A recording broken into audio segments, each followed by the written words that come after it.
Students, staff, faculty, distinguished guests, welcome to Utah Valley University and joining us here for our presidential lecture.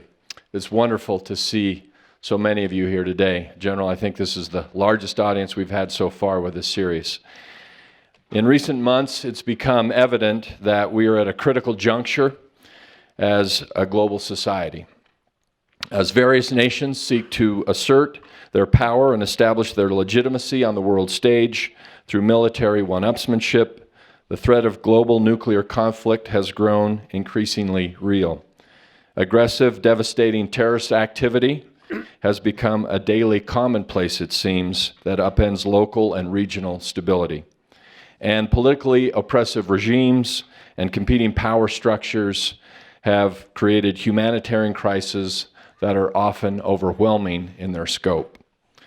In the face of such multifaceted threats, we, as global citizens, are tasked with wading through a cacophony of ever-changing, politically charged, and often partisan reporting to find the truth and navigate an ethical and deliberate and effective way forward. This reality makes me all the more grateful for those individuals who step forward to bring clarity to these difficult situations and help us to understand how we have gotten to this point and how we can best move forward together to find equitable and just solutions. Individuals like our fall 2017 presidential lecturer, General Michael Hayden. General Hayden is a retired United States Air Force four-star general. He is also the former director of the Central Intelligence Agency and the National Security Agency, the only individual to date to hold both of these critical leadership positions. During his appointments, he was on the front line of global change, the war on terrorism, and the growing cyber challenge. In addition to leading the CIA and NSA, he was the country's first principal deputy officer in the country. In all of these positions, he worked to put a human face on American intelligence, explaining to the American people the role of espionage in protecting both American security and American liberty. General Hayden is currently a principal at the Chertoff Group and a distinguished professor, a visiting professor at the George Mason University Schar School of Policy and Government. His recent memoir, Playing to the Edge, American Intelligence in the Age of Terror, has been a New York Times bestseller and was recently selected as one of the 100 most notable books of 2016. General Hayden has been a frequent expert and commentator on major news outlets and in top publications. He is valued for his experience on intelligence matters like government surveillance, geopolitics, and cybersecurity. General Hayden and the audience will surely be interested to know that UVU has taken an active role in these areas ourselves, having launched a National Security Studies program, and just this semester, having launched a Masters of Science program in cybersecurity, complementing our 5 existing pathway programs towards undergraduate degrees and certificates. As a university, we have partnered with the National Cybersecurity Alliance to serve as their national educational arm, and as such, we have worked with them to launch a student-driven cybersecurity awareness saturation campaign focused on targeted cybersecurity messaging. Because of our partnership with the NCSA, UVU participated in the launch of Cybersecurity Awareness Month in Washington, D.C. just this past week, and the event was co-sponsored by the NCSA and the Organization of American States. General, we're trying to do our part, and it is a great honor and a help to us to have you today to move us forward. It's with that I say, welcome to Utah Valley University. We enjoy hearing from you, your remarks titled Hotspots at Home and Around the World.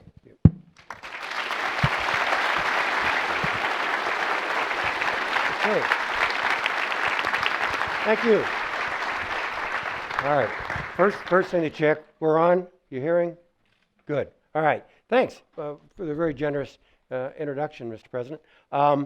So, we got a lot to cover. I'm a 40-year GI, so, you don't get many sentences out of me without view graphs, all right?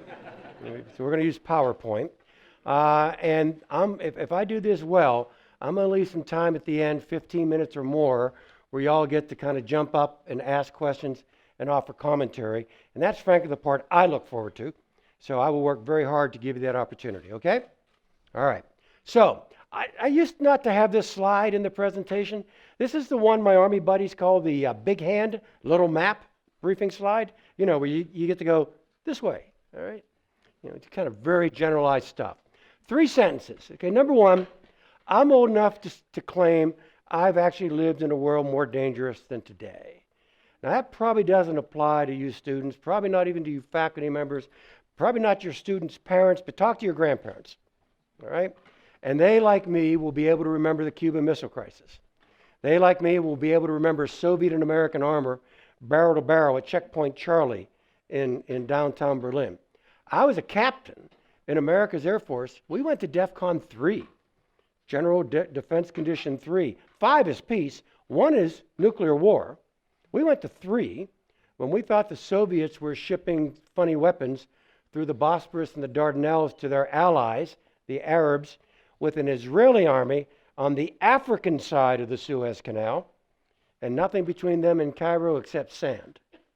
Okay? So I've actually lived in a more dangerous world, as bad as this seems. Now, recently I've put the word probably up there, all right?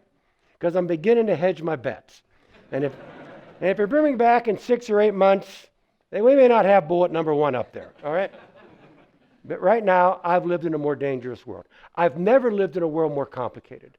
And I really mean that. I did this for a living for 40 years. Man, I'm supposed to figure this stuff out. We could fill all the available time you and I have together with me just listing for you the participants in the Syrian civil war. Okay? For me to kind of slice and dice everybody there under arms and what it is they're fighting for will fill the next 30 to 40 minutes. That's how complicated current events are. So more dangerous, yes. Never more complicated, never more immediate. And here, I don't mean just the fact you and I are going to be able to watch somebody's unhappy cell phone video tonight from some unhappy point on earth. I don't mean just the communications. I mean the impact. Something goes bump over here, immediately and substantially, things in our lives change as well. A real quick example. I think President Obama tried to isolate the Syrian problem as a very, very bad humanitarian question, but no U.S. vital interest at risk. We can probably be a bit standoffish. Until 1 million Syrians walked into Europe. Do you see the connectivity? All right, so 3 broad general premises. Okay, let's move on. So, there are lots of ways of doing this. I've got a few examples up here. I could actually just walk around this slide, just use this view graph, tell interesting stories about each of the images there.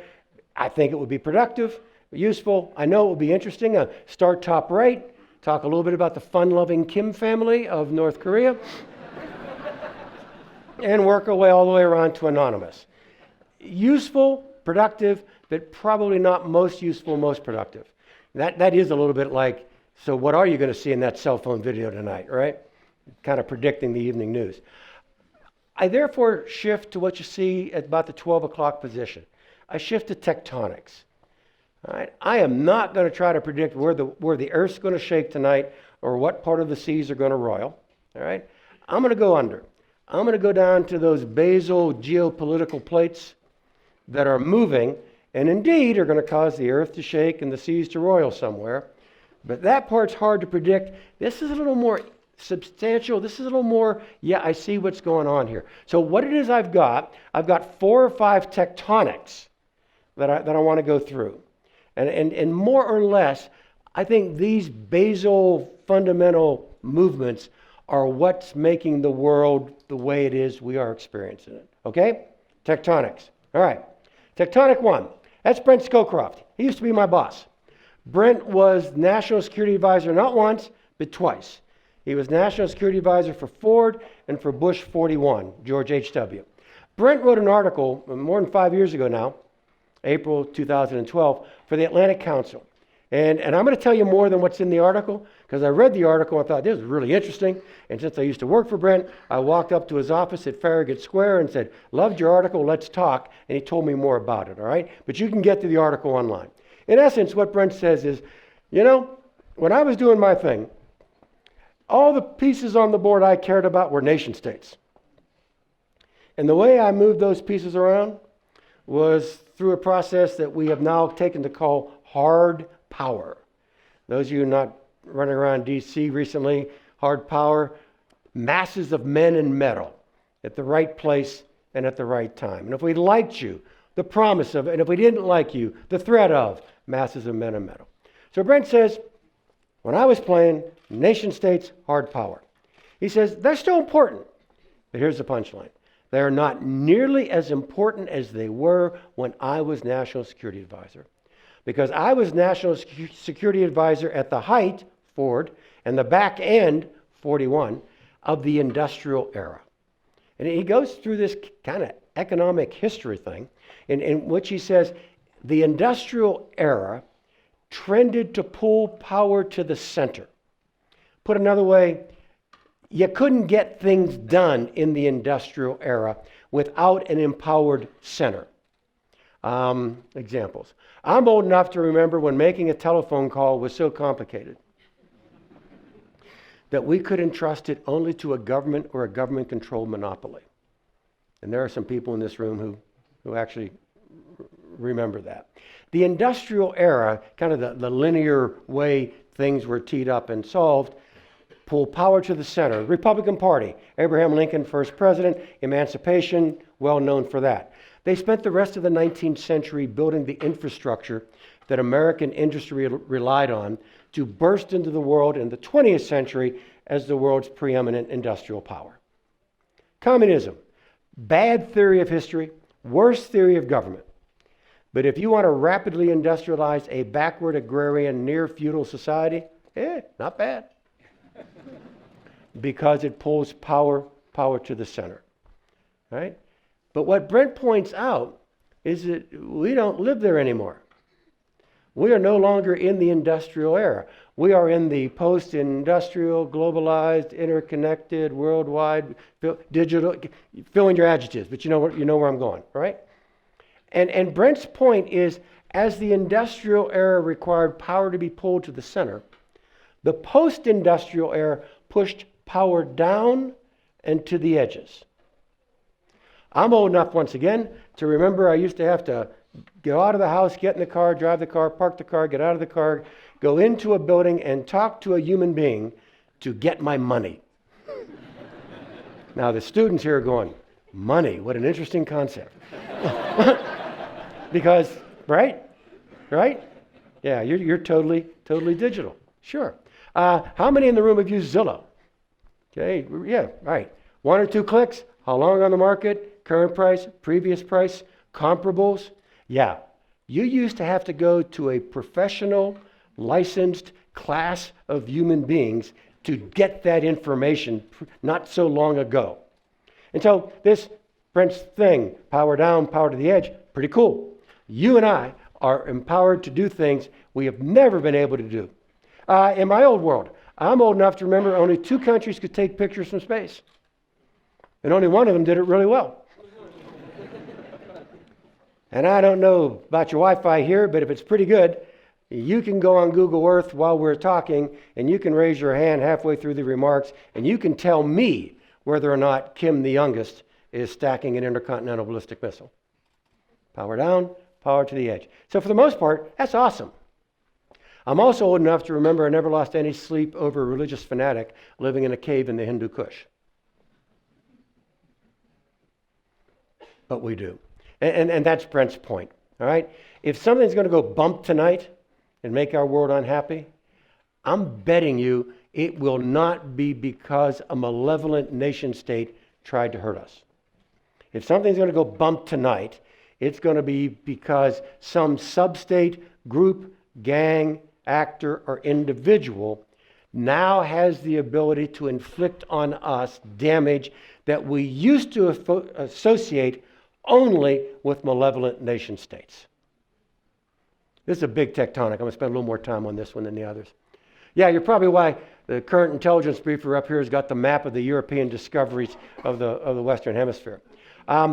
This is lifted from a display at the wonderful Maritime Museum in San Diego. And it talks about the Great Age of Sail. Okay? And it says about 500 years ago, in the great age of sail, the ocean-going sailing ship connected societies that up until that point had been developing autonomously, independently, pretty much unknown to one another. And with the great age of sail, they get connected, and we see the greatest explosion in human science, human learning, human commerce that we had ever seen up to that point. We also got the global slave trade, global piracy, and global epidemics. And this is connectivity at 12 knots an hour with a favoring wind. And you and I are wired at 186,000 miles a second. So these things here are a byproduct of what I've been trying to describe. Power down, power to the edge. Now, I get it. Any of this can be used by a nation state. But you gotta concede, none of these require a nation state to inflict great harm on the United States.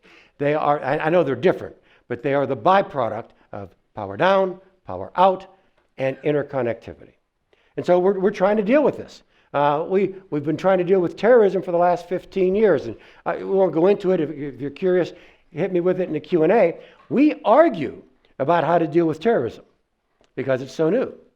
And we're hardwired to defend ourselves against nation states. So how then do we use that structure that the General and I are very accustomed to fight nation states, and now use it to fight subnational actors? That gets you the whole argument over renditions, detentions, interrogations, surveillance, targeted killings, okay? But we've kind of hashed our way through most of those. We have not even begun to argue about how to deal with this one. How do we defend ourselves in what is, frankly, the most ungoverned space in the history of the human experience? So, tectonic one, the changing nature of power, the changing relevance of states.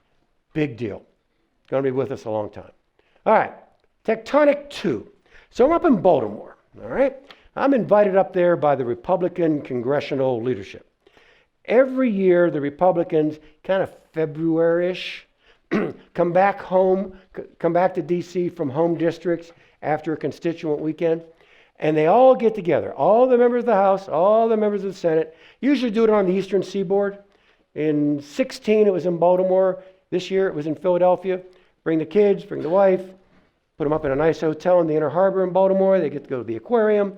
And the members then go to a conference room, big ballroom in the hotel, and they try to hammer out common Republican positions on core issues.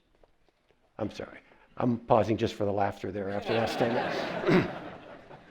It's really hard for all parties. It seems to be particularly hard for the Republicans. So I'm sure there was a panel on the deficit and a panel on entitlements.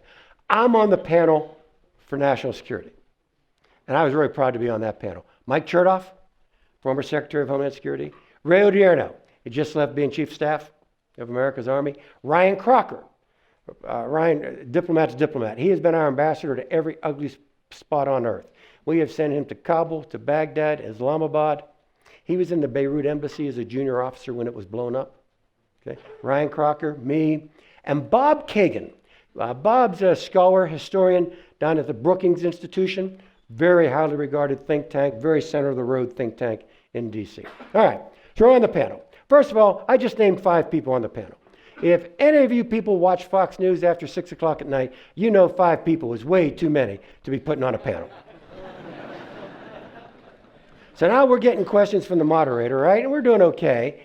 Then the Republicans start jumping in. They start asking questions from the floor. And then they don't start asking questions of us. They start challenging the last Republican who asked a question. Now, it wasn't quite chaotic, but you're getting, okay? At which point, in the midst of all this, Kagan, the Brookings historian, political scientist, Bob kind of levitates out of his chair, kind of puts his arms out like he's Moses or something, and says, look, what's going on here is the melting down of the post-World War II, American liberal, Bretton Woods, World Bank, world order. Huh? I had the thought, damn, Bob, that's really good. And he's right. I throw up a couple of exemplary visuals here for you. The world order, which is now deteriorating, not because anybody's going over there with a chisel, all right? It is deteriorating because the world on which it was based is now rapidly changing. Check out tectonic number one, okay? The world order we're leaving, the American liberal order, obviously by definition, has made in America on it. It has been sustained by American diplomacy, statecraft, American values, and American power for 75 years. And by the way, if you invite me back in a couple hundred years and we're doing a retrospective on this, we're getting more than a gentleman's C.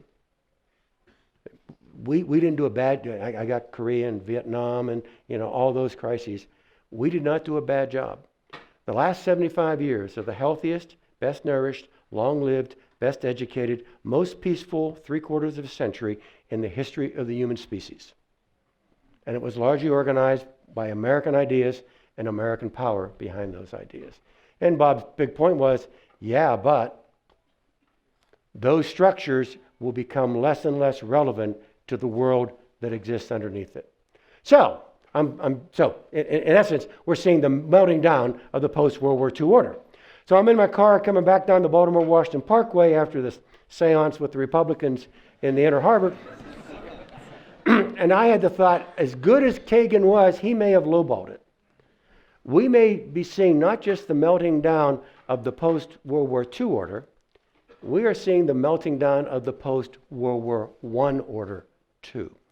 And by the way, the overall title for this tectonic is Things We Thought Were Permanent? They're not. So, take a look at that map. Now, for some of the people in the room, that's the map you grew up with. And for me, it was the Sisters of Mercy who lied to me, okay, and said that was the map. When in reality, it was merely a map. There are countries on that map I grew up with that I just assumed a sense of permanence that no longer exist. Czechoslovakia, gone. Velvet divorce, Czech Republic, Slovak Republic, move on. Yugoslavia, Yuk, South, Slav, land of the South Slavs, gone. Nothing velvet. 250,000 people dead for the dissolution of Yugoslavia. Union of Soviet Socialist Republics, gone. Now, not created at Versailles, but created at the same time as Versailles. All right? So, again, things we thought were permanent, proving not to be permanent. Now, go a little bit further east. Let me suggest to you some conclusions. Iraq doesn't exist. And it's not coming back.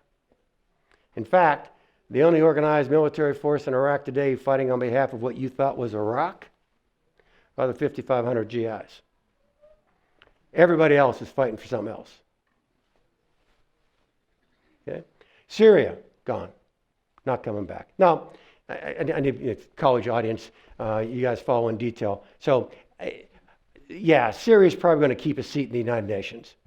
Okay? Iraq's probably going to keep a seat in the United Nations. You know, Bosnia's got a seat in the United Nations. I've been to Bosnia. It doesn't exist either. You got a Muslim state in the middle. You got Republika Srpska over here, and Herzegovina is fully incorporated into Croatia. But we pretend there's a Bosnia, and they get a seat in New York at the UN. I'm suggesting to you that the historic unified state of Iraq is gone and is not coming back. The historic unified state of Syria is gone, is not coming back. Lebanon, we'll see. Libya, gone, not coming back. I was doing a Morning Joe thing about 2 years ago, and we were talking about Secretary Kerry trying yet one more time to get a workable ceasefire in Syria. And they were about ready to cut the commercial. I'm in D.C., they're up in New York. I'm about ready to cut the commercial, and Scarborough or somebody says something about, and Secretary Kerry has said, this may be our last chance to preserve a unified Syria. And I kind of yelled down from the D.C. office, hey, Joe, can I add one more thing before you break? Yeah, General, what you got? That train, Joe, has so far left the station, you cannot see the smoke from the engine. Okay? We are not putting Syria back together. I'm probably being a little bit provocative in my language, a little binary, wide brush, bright colors. But I think what I'm telling you is true. And so when somebody says, we've got to get rid of that Bashar al-Assad and get a good government in Syria, I agree with the first part. You got to get rid of that Bashar al-Assad. But there is no Syria to govern. All right? And I do think it will remain a fractured society for as long as we can see. So, My point, things that seem permanent, so that if you're looking at the tectonic, all right, if you're not aware of the tectonic, you're saying, well, we got to fix the government of Syria. But if you're looking at the tectonic, things that seem permanent are really not permanent, you know that's not a very sensible sentence because Syria no longer exists. So, melting down to the post-World War II order, melting down to the post-World War I order. Let me go long on you for all you who study history. We're also seeing a few melting around the edges of the Treaty of Westphalia, too, from 1648. For those of you not following along closely at home, this is the treaty that ended the 30 Years' War in Europe. This is the treaty that ended the last great war of religion within Christendom. It is the treaty by which, frankly, we date being modern. Okay, you get your textbooks, you get to 1648, chapter heading is the modern era. Because that's when we decided to separate the sacred from the secular. That's where we decided to take the coercive power of the state, put it over there, put differences of theology over here. Now, you know, it's not a perfect world. We've had examples in our own history where that's not been quite the case, but fundamentally, that's been the principle. Okay? The world will be governed by secular nation states. And we exported that idea around the planet during the era of European imperialism, and we carved up the world into secular nation states. And we naturally assumed, and that settled that question once and for all of humanity. Not so fast. We have another great monotheism, this time Islam, that feels as if it gets a chance to answer that question too. And fundamentally, what is going on within Islam is really closely parallel to what went on within Christendom in the 17th century. It's that faith and reason thing. It's that role of the state and role of religion thing. And Islam is going through that struggle. By the way, our struggle was incredibly bloody. About 20% of the Germanic-speaking population of Europe died in the 30 Years' War. And so I guess I'm cautioning you, don't look down your noses at these people. Our history has this chapter as well. They got social media. That's what makes it seem worse. But historically, we're seeing great parallels. And by the way, it would be arrogant for us to assume they're going to end up with the same compromise that Christendom ended up with. Okay? They may actually end up with something not quite as binary as we did, because frankly, Islam is a bit more of a transcendental religion, the will of God, as opposed to the reason of man. I mean, we're all people of the book. We're all children of Abraham. We all came out of the same desert. But Christianity gets washed through the Greeks before it gets to Europe. And so we get an overlay of Socrates, Plato, and Aristotle within our Christianity, which is not in the historical experience of Islam. So we'll see where this turns out. The reason I'm dwelling on this is that what I want to tell you, under this tectonic, things that seem permanent, all right,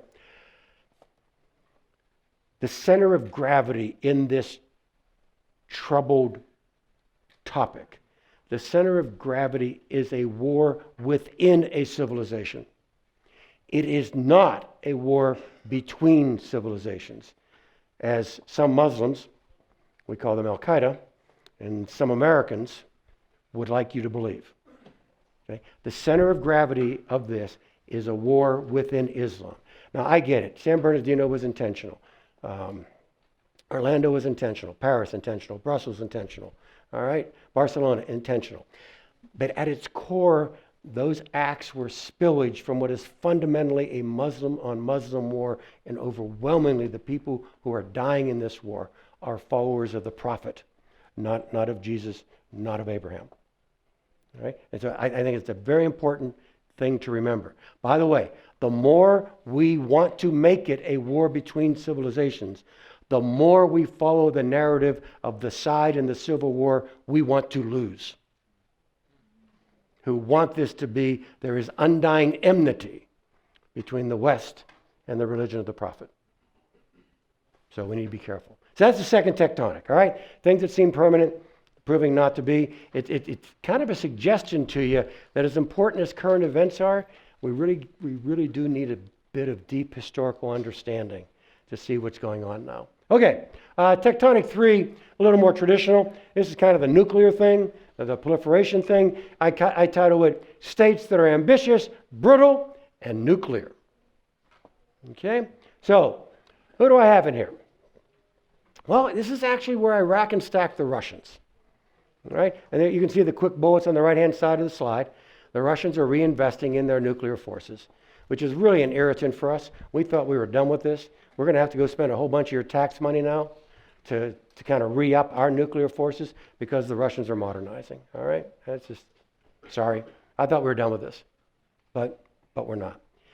This nuclear rearmament on the part of the Russians, this belief in nuclear first use, this blending of nuclear forces within their exercise is on top of all this other stuff that the Russians are doing. So let me spend a minute here dwelling on Vladimir Vladimirovich and what it is he might be up to. President Obama actually said the Russians are at best a regional power. And I actually think President Obama is right. Okay? The Russians they are lacking or running out of the things you've got to have if you want to be somebody in the 21st century. All right? They're already run out of democracy. Okay? They're quickly running out of entrepreneurship. When was the last time you bought something from Russia that wasn't energy, fish eggs, or a Matryoshka doll? Okay? Running out of democracy, running out of entrepreneurship, not quite running out of energy, but it's 50 a barrel or so. And it's never going above that, because if it does, we just go up to Erie and start throwing switches in Marcellus Shale, and we drive oil prices down. So they're never going to get energy more than $50 a barrel. And so not running out of energy, but running out of the profits, running out of entrepreneurship, running out of democracy, running out of profits from energy. Oh yeah, running out of Russians. This is a declining population. A little bit with a problem on the front end, all right? But mostly the problem on the back end, life expectancy, which is below that of the Soviet Union. Wow. Primary causes of death for Russian young men: traffic accidents, violence, and substance abuse. Okay, so here's your quality of life picture. So that presents Vladimir with a problem. You know, the old social contract, Vladimir won, you know, he's president for a couple of terms, then he had to take a break for Medvedev to be president. Yeah, Vladimir I's social contract was, hey, I'm going to be autocratic. You shouldn't worry about that. You're kind of used to that. You're Russians, all right? And oh, by the way, you're going to be rich. Oil was about 110 a barrel. Now we're in a world, which I told you, it's 50. And so he can't say, don't worry, price of energy, sanctions. He can't do the back half of the contract, right? So the new contract is, hey, I'm going to be autocratic, but don't worry. You're going to be proud. And what you see is an expansion of Russia into the post-Soviet space with the seizure of Abkhazia, the seizure of South Ossetia, the seizure of Crimea, the pressure on the Donbass and the eastern Ukraine, kind of thumping their chest at the Baltic states, the incidents at sea and in air and international waters and airspace with American and NATO aircraft, and some recent events here in this country. Now I'm going to give you a cartoon, all right? Bear with me, it's going to sound an awful lot like Scooby-Doo on Saturday morning. But I'm going to come to a truth, all right? Picture, if you will, Vladimir over here eating lunch at the kiddie table, all right? He's got the small chairs. And the big people over here, you know, us, France, China, are over here at the big people's table. And Vladimir desperately wants to sit at the big people's table. But I already told you, his chair's not going to fit. So every night, he goes over to the big people's table with a saw and hacks off about a half or 3/4 of an inch from that table. And he figures if he does that enough nights, sooner or later, one day, he's going to be able to take his chair. I told you this was a cartoon. He's going to be able to take his chair, slide it over, push it up to the big people's table, and it's going to look like it just fits perfectly. Which is my Scooby-Doo Saturday morning cartoonish way of describing Russian support for Brexit, Russian efforts to de-unify the North Atlantic Treaty Organization, Russian efforts to break up the European Union, Russian efforts to delegitimize Western democratic processes, and Russian efforts to make you lose confidence in the American presidential election system. He's sawing off the legs of the table because he can't make his chair bigger. He's trying to bring us down to his level by delegitimizing things you and I think distinguish us from the kind of government he's running. All right, Russia, nuclear power. Iran, not quite nuclear, but could be. Now, I'm not going to argue about the Iranian nuclear deal and whether the president's going to decertify it next week or not. I'm just going to assume the deal works. All right? Now, I've written a lot of stuff saying I wish the deal said that. I got problems with the deal. I'm just going to assume I'm all wrong. John Kerry's right. Ernie Moniz, Secretary of Energy, is right, and is going to do everything they said. And the Iranians aren't going to cheat. Frankly, I don't think they are because I think the deal's too good for them, but that's separate. All right. If that is true, the deal works as planned. In 10 or 11 years, Iran will be an industrial strength nuclear nation, never more than a few weeks away from enough fissile material for a nuclear weapon. That's the deal. We just delay it. We don't stop it. Then you got these guys, the Pakistanis. There's a group in Washington called the Fund for Peace that racks and stacks the countries of the world by stability.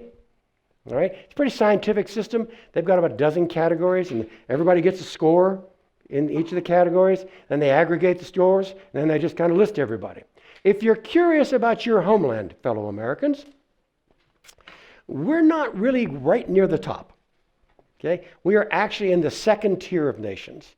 All right? We get marked down for distribution of wealth and failed political processes.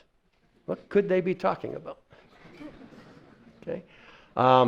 If you want to know who's up at the top, Finland, Norway, Sweden, the Aussies are up there, the Canadians are up there. Take heart, we are the first continental-sized nation on the list. Okay? But we digress. We're on the wrong end of the list. We need to go to the other end. That's where these guys are. Okay? Pakistan is in the mid-teens, wrapped right around Burundi and Zimbabwe. They have 120 nuclear weapons, and they are making nuclear weapons faster than any other country on Earth. And then, kind of to current events, Kim the youngest, and what's going on there. They are never giving up their weapons. They would be suicidal to give up their weapons. He is not irrational. He is coldly, calculatingly rational. He's seen the movie, the one marked Muammar Gaddafi. He's seen the movie, the one marked Saddam Hussein. He's even seen the movie marked Ukraine. Remember, they gave up their nuclear weapons in return for in perpetuity territorial guarantees from, among other nations, the Russian Federation. He knows what happens to people who don't have this stuff. He's never giving it up. And so if the American position is, we're not stopping until he gives it up, we're going to have a war in Northeast Asia. So that's why I am a bit concerned with current language. Secretary Tillerson, Secretary Mattis, Secretary of State, Secretary of Defense, they're tough. They talk tough. But they talk tough about, don't ever use this. You're going to regret the day you use this. President Trump is less clear. He occasionally says that. But he also seems to say from time to time is, don't even have this, which is a big difference from don't use this. And so I do fear we're flying by and we may end up in a very dark place. Did you all see the photo op for the COCOMs last Thursday? Combatant commanders, the 4 stars. A lot of the 7x24s. The combatant commanders, Pacific Command, European Command, Central Command, they come in for a conference about twice a year. Maybe it's more often. For some of them, they go to the White House, they meet with the president, they have dinner. They're all in their tuxes, they're all in their mess dress, all right? And so they're there for a photo op with the president. And the president, I think very impromptu, unscripted, says, well, this is very nice. You can call this the calm before the storm. At which point the press people in the room go, huh? What did he say? What do you mean calm before the storm, Mr. President? You'll see. And then later, the president actually criticizes the 4 stars. He actually says, you guys need to speed it up when I ask you for options. Which I think is the president expressing displeasure with the reluctance of the uniformed military to jump into some of these scenarios that he might be wanting them to deliver to him. So I'm going to leave it there. I got more, and you can do it in the Q&A, but we are in a really touchy place because remember where I began? He's not giving them up. And so what is it we define as success in what we're doing? All right. The fourth tectonic, also very traditional, that's the rise of China. Let me tell you what I've told every audience for the last 10 years, which means before I left government, China is not an enemy of the United States of America. I can't think of any good reasons for China ever to be an enemy of the United States. There are logical, non-heroic policy choices available to us and the Chinese that keep the relationship competitive. Oh, God, yeah. Occasionally confrontational, probably. Never has to get to the level of conflict. And then I add, people like me, and I talk to people like me, spend as much time worrying about Chinese failure as we do Chinese success, Chinese weakness as we do Chinese strength. Now, these guys pulled off a miracle. They have dragged 400 million people into a genuine middle-class existence in about 2 generations. That has never happened before. That's awesome. But it's not without issues. They've got problems, and they are structural problems. All right? Top right, median age of the population in the United States and in China. You see that China, very shortly, is going to be demographically older than the United States. That's weird. Okay? Because we are a post-industrial society. They are still industrial. And so the fact that they're aging faster than we are is unusual. And I get to say this in Utah. Part of that is the birth rate in certain portions of the United States. Seriously. Part of that is American immigration. Right? So we are a younger society than a lot of our European friends. All right? Nonetheless, the fact that an industrializing society is going to get older than us, that's amazing. One Chinese demographer said this will be the first time in the world when an industrializing nation gets old before it gets rich.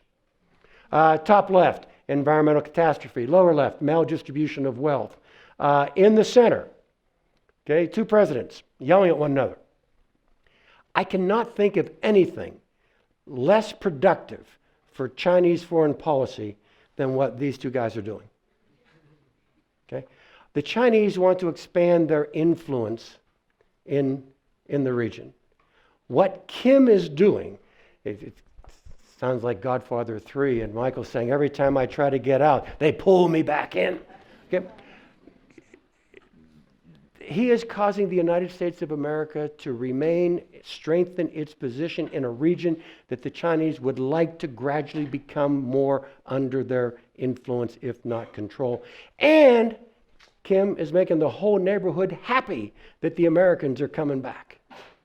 You can't think of anything worse from a Chinese perspective. So, the Chinese are, like I said, economic miracle, but we got whitewater up ahead. It's a little bit like the a little bit like the Russians. What's the social contract? Why? Let me go back one here. Yeah. Whoop, back the other way. The other back. There we go. Lower left-hand corner. That fellow with President Obama is Xi Jinping, the president of China. My irreverent question is, who died and made him king? Okay? And then the answer is, well, he's head of the Communist Party. And I go, yeah? So why is he in charge? Because you realize governance there has nothing to do with Marx, Engels, Lenin, even Mao. If you look up here, governance there has to do with my left arm, which is my cartoonish description of Chinese GDP growth over the last 20 years. Okay? Now, those of you who study the project know they were lying. Wasn't that good. And I think everyone agrees that's going to happen. In other words, the economy has gotten to a point that we're not going to have that explosive productivity growth. They're in what economists call the middle income trap. They're going to hit some economic problems going forward. And again, their social contract was a little bit like Vlad's. Hey, I'll be autocratic, but it's okay. We're all going to be rich. And if that's the case, how do you do it? Same answer as Vlad. If I can't make you rich, I'll make you proud. And we do see an increase in Chinese nationalism. I just got a few examples up there. Lower left-hand corner, that's the 9-dash line. That's Chinese territorial water claims in the South China Sea. They believe they should be able to treat that body of water encompassed by those dashes the way you and I treat Lake Michigan. Okay? Graham Allison is a historian, political scientist up at Harvard, the Kennedy School. And Graham's been down to D.C. a couple times to fulfill government jobs. Graham just recently wrote a book called Destined for War. Very pessimistic title, all right? But the book is about what he calls the Thucydides trap. It goes all the way back to the historian who talked about Athens and Sparta. What the book is about, and bear with me because this is very important. What the book is about is, you know what? We've seen this before.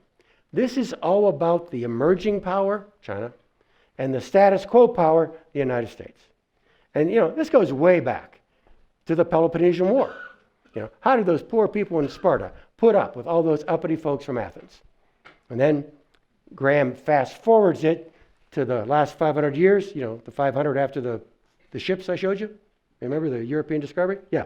He starts the clock then and says, we have seen in the modern era, that voyage of discovery up until yesterday, we have seen this emerging status quo thing 17 times.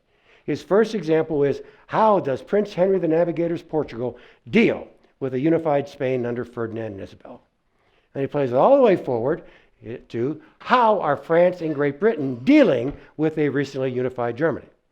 And he has 17 examples, status quo, emerging, right? And he says in the book, we always get there. We always get from the old equilibrium, pre-emergence, to the new equilibrium, post-emergence. He does, however, point out in the 17 historical cases that he has, the methodology by which you go from the old to the new is a process that goes by the popular name global war. And so I guess I'll end this tectonic by saying it's job one. The Sino-American relationship is the core, key, international political issue of the 21st century. Get this right, we'll manage the other stuff. Get this wrong, the other stuff doesn't matter. All right, that's 4 tectonics, right? Changing nature of power, things that seem permanent aren't, proliferation, China. I said I had 4 or 5. You're probably wondering, well, there are your slides, Hayden. Do you have 4 or 5? You probably know. The reason I say that is number 5 is weird. Number 5's you.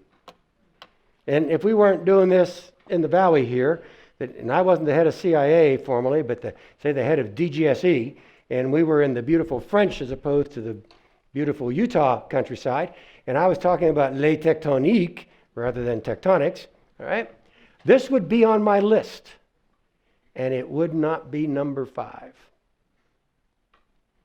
This is a really big deal. What is it we think our role is in that world I just described for you? Remember, we're leaving the one that had stamp made in America on it, right? It's hard for me to do. I'm an Intel guy. So now I'm going to go talk about us, so I don't make it up. I just divert to a scholar whose judgment I trust. So I divert to Walter Russell Mead, okay, is an American historian. And Professor Mead, and I've not just read him, I've talked with him.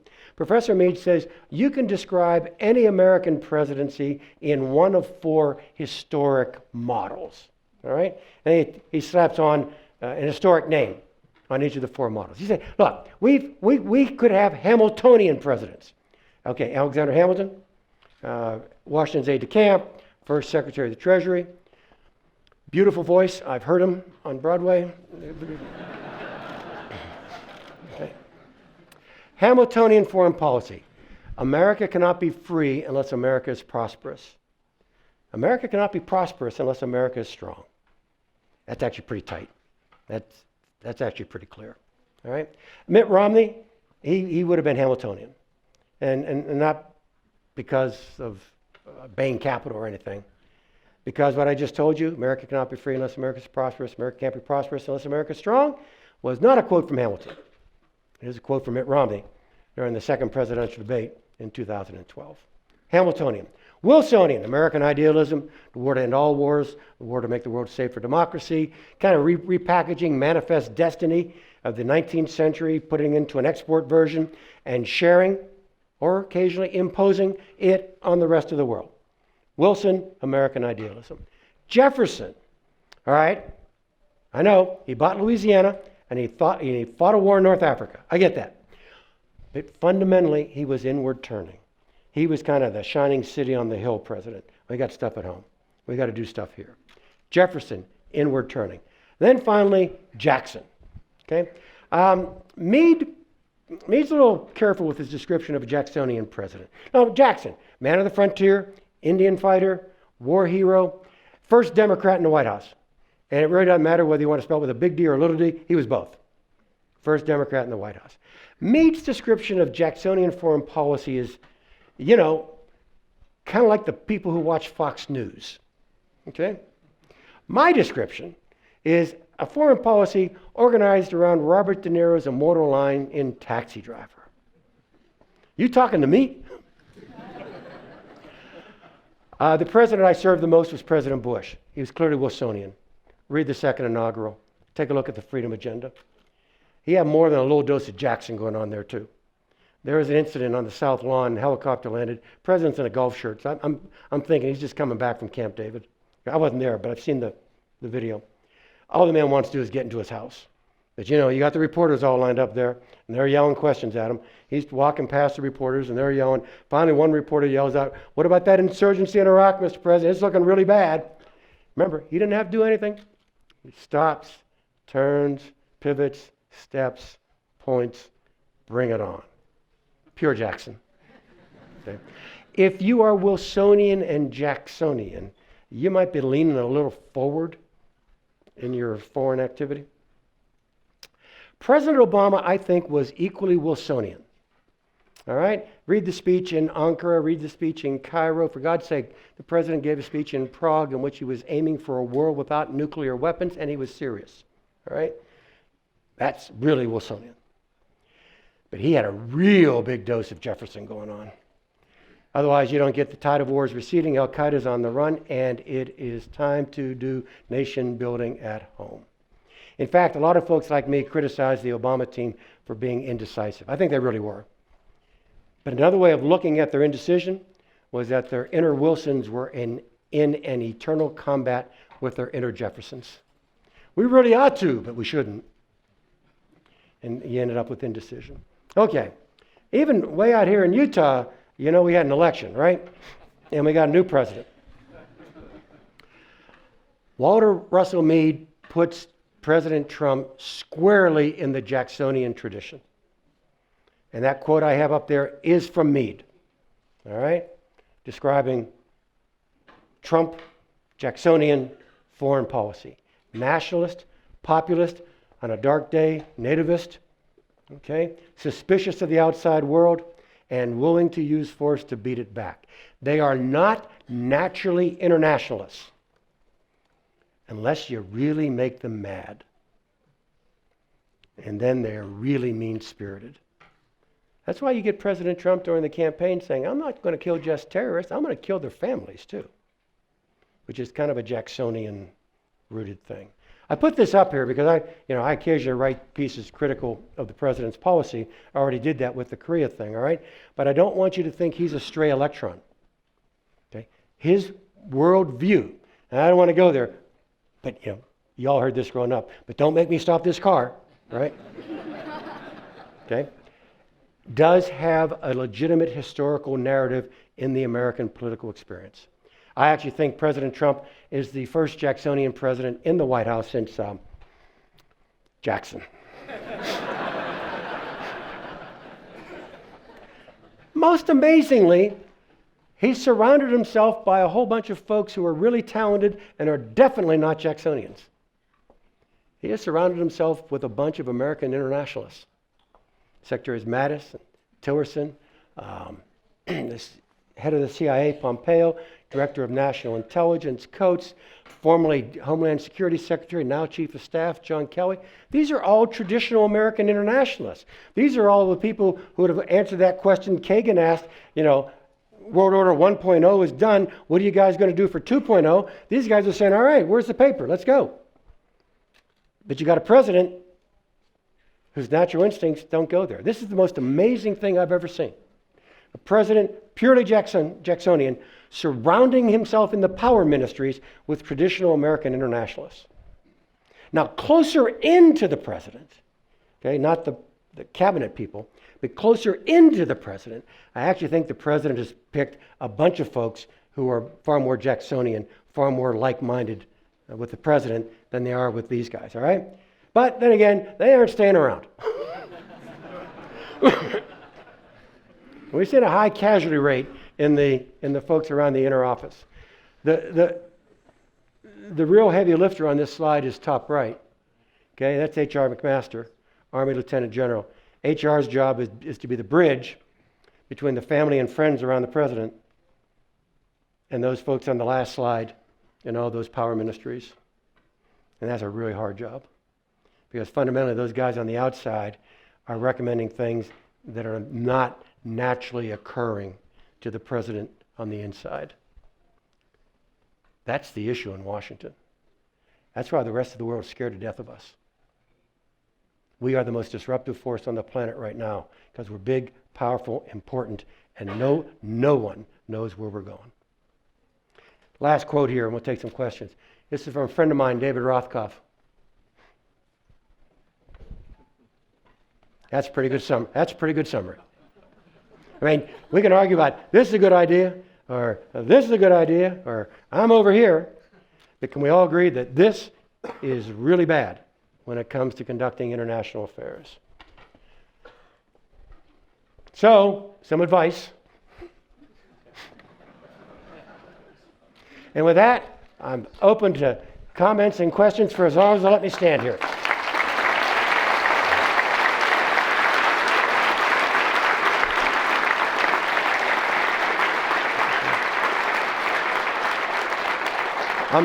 I'm told we have microphone runners here. Yes. So we're going to go about 10 minutes over and take questions. If some of you have to leave because you have class, we understand. First question, I think we had it queued up. Andre, go ahead. So my first question has to do with you briefing the president. So I'm a student with the Center for National Security Studies here. Yeah. And in our classes, we learn how to do briefings and memos to prepare us for a career in national security. So when you briefed the president, how did you brief him on these super complex issues, but do it in like a simple, short way? Sure. So first of all, you got to know the president, because they're all different. And let me tell you, you adapt to the president. All right. Cary, Ohio, we change. All right. So President Bush learned in the conversation. He was a reader. He really was. He and Karl Rove used to keep score how many books they read the last week. All right. And he would read all of our stuff. But fundamentally, he learned in this. So you had to be fully prepared to begin your formal thing and then have him interrupt about 3 sentences in, and then you're just in a skirmish. You need to understand, he's not mad at you. He's not necessarily disagreeing with you. That's how he learns. So that's how you do that. President Obama is, I was his CIA chief for 3 weeks, all right? So the sample set here is pretty small, okay? But President Obama, I think, learned in the quiet moment. President Obama learned in the reflection. President Obama learned in the reading. So you did the briefing, but you knew that the real event was going to take place somewhere later in the day in a quiet moment when he went back to the text and ruminated on it a bit. President Trump is a challenge, all right? Because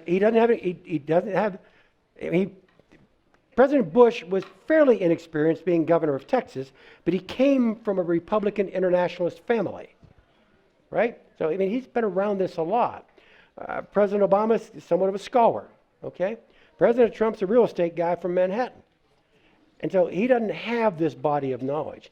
So the first challenge is, what am I going to assume he knows without insulting him? Like, Mr. President, we're going to cover Iraq today. It's the big one on the right. Okay?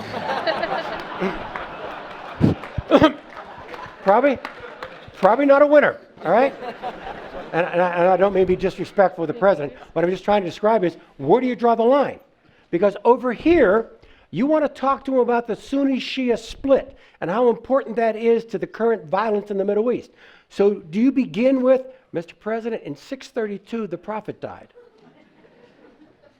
I mean, seriously. I mean, which, actually, you kind of have to know if you're going to understand what's going on now. So I don't envy the current guys. The president also is fairly impatient, and he's prone to action. So one of the things you got to be careful of is, don't tee up stuff you can't live with. Ready? You got to know the client. And so if you got a president who is slow to action, which I already said maybe President Obama was, you need to kind of grab him metaphorically by the lapels and Mr. President, this ISIS thing, you got to pay attention to me, right? Whereas with President Trump, you might have to say, no, wait, Mr. President, no, not time for a decision yet. It's still in my box, not yours, all right? And anyway, what else? General Hayden, we're over here for a second question. Okay. I'm Yes, ma'am. Victoria. I've got a question. So basically, previously you mentioned that Bosnia, Syria, and Iraq are, despite official representations, they know never going to be the same state again. They never going to be united. For me, as a Ukrainian, it's interesting. Do you think Ukraine and Crimea ever going to be united again, or it's already failed issue? It's that's a great question. Thank you for asking. If reunited, not for a long time, right? And that's not a question of justice. That's a question of power. And so, for example, those maps I told you, they tricked us. They said it was the map, right? They used to always have little fine print things you had to put your nose on the map to read that says the United States does not recognize the incorporation of Latvia, Lithuania, and Estonia into the Soviet Union. We stamped that on every map. And for most of my lifetime, I just thought that was a morally directed position, and it was good that we did it, but Latvia, Estonia, and Lithuania are free and independent countries today, all right? But it took a long time.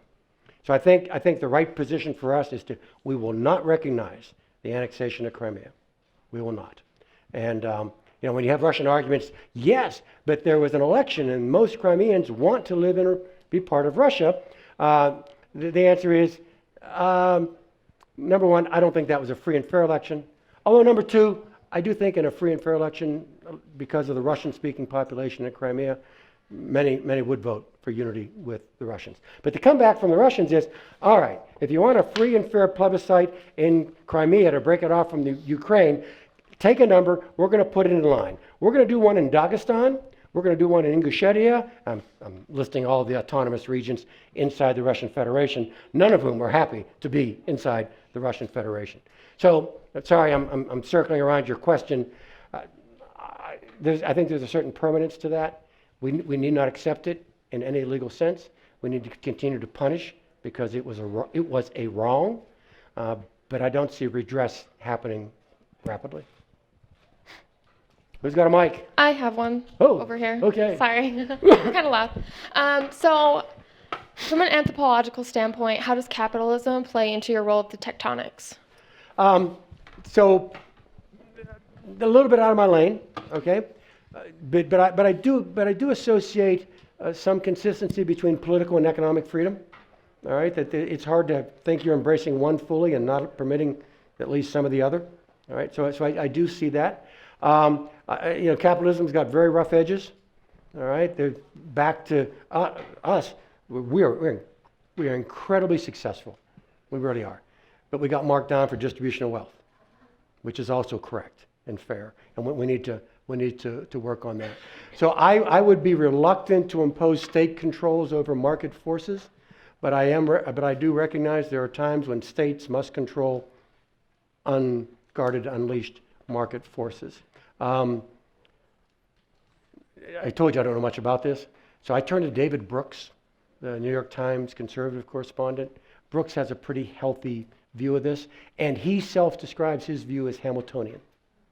All right, that yes, we need to have a strong government that occasionally intervenes in the economy for a greater good.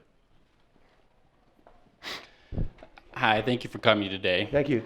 In your book and other media appearances, you have insisted that vital information about Al-Qaeda came from torture techniques, despite being contradicted by a thick Senate Intelligence Committee report, numerous journalistic investigation, and the accounts of several intelligence officers. When it comes to detainee deaths, innocent men wrongfully held in brutal conditions, and other abuses, will you attempt to make amends for your war crimes by donating the profits made from your publications and fame to the families of innocent people your administration imprisoned, tortured, and killed? So, where to begin? First of all, we did not identify what it was we did, nor did the Attorney General, actually several Attorney Generals, identify what we did as torture. So I have to quibble over the language and the premise of your question. everyone involved in the CIA detention interrogation program would be happy to stand in front of you, put their hand on the Bible, raise their right hand, and say it produced information otherwise unavailable, certainly otherwise unavailable in any timely manner that made it operationally relevant. There's no question we got powerful, useful information from the detention interrogation program. So we now have a national debate about what it was we did, all right? And a convenient sentence for some people is, I don't want my country doing that, and it didn't work anyway. And the official response, actually from Barack Obama's CIA, not just George Bush's, but the official response from Barack Obama's CIA is, the first half of that sentence, I don't want my country doing that, is yours, and God bless you. We all went to the same high schools and colleges. We all share common values, and I understand that position totally.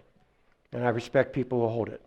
The back half of the sentence, and it didn't work anyway, is actually a matter of historical fact. And by and large, that's not yours, that's ours. And our historical record is that it did work. And so the noble, the position you've got to have, I think, to have the moral high ground over us, all right, is that I don't want my country doing that, and I don't care whether it made us more safe. Right? Which is a noble position for an individual, may not be a noble position for a government that actually has a legal and moral responsibility to defend the citizens of the country.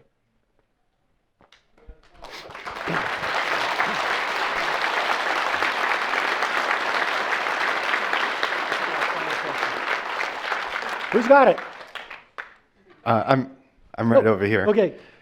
I was wondering if you could comment on the Mueller investigation into Trump, and can you include in your comments accusations and suspicions about the fact that Russian banks have been funneling money to him? Maybe they were using it to launder Russian mafia money. And also there was the idea that somebody got 19% of a big Russian oil field that's going to use pipelines that go through Crimea, and I'm wondering if you're familiar with that. Thank you. Yeah. Actually, I don't know anything about anything you just asked. But being an intelligence officer, I will continue. I know nothing about the pipeline. All right, so sorry. On the Mueller investigation, you know, say a little note of Thanksgiving sometime during the day that we got a Bob Mueller. And we got him. He's willing to go do this after being director of the FBI, not 10, but 12 years. He stayed on longer. I mean, he is one of the most upstanding public servants I've ever seen. That's one. Number two, he will not be in front of you all on that final press conference and have somebody in the back row say, yeah, but did you look into that?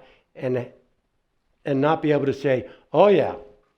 So he is turning over every possible rock because he can't stand the question, but what about this? And he hasn't looked into this. And so this looks like an incredibly wide-ranging investigation. But it may simply be what I just said. He has to make it exhaustive. It may not be he's pulling on a thread. It could be, but I don't know. All right? So that's the second thing I'd offer. Third, it's going to take a long time. We're not going to know till next summer. Easily, maybe a little longer. Fourth, I think they're going to drag up some issues for some people. They're not registering as the agent of a foreign power. Maybe some money problems. Maybe some offshore stuff. Maybe some tax issues and so on. I do think that's almost inevitable, just given what it is I'm reading. I got no special knowledge on this. On the raw question of collusion, I really don't know.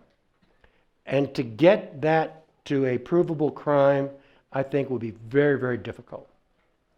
All right? So you had the president's son and son-in-law and Paul Manafort taking the meeting from the Russian lawyer who wanted to come talk about, I got dirt on Hillary Clinton, okay? That's beyond stupid, but it's probably not a crime, okay? For anybody who does this for a living, that was Russian soft approach. Use someone who doesn't have GRU or FSB on their business card, all right, to approach the Trump campaign to establish a relationship. You establish the fact that they will take the meeting. Okay? You establish the fact that they're not uncomfortable linking sanctions and dirt on a political opponent. You look around after the meeting to see if your FBI surveillance has increased, and if it hasn't, you then conclude, okay, they didn't go to the feds. And oh yeah, you already got down payment number 1 on compromat, compromising material, if you decide you ever want to go use it. So taking the meeting, not criminal. I think it was just really, really dumb. Okay, I wrote an article for the Washington Post. They asked me to.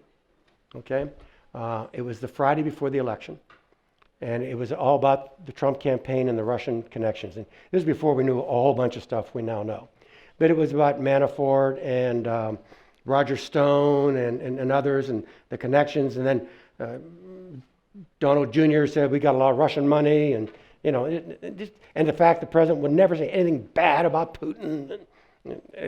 I can't explain any of this. It's just weird. Why is all that? And at the end, I said, look, I'm an intelligence guy. I get paid to kind of put these things together to give you an hypothesis as to what's going on here.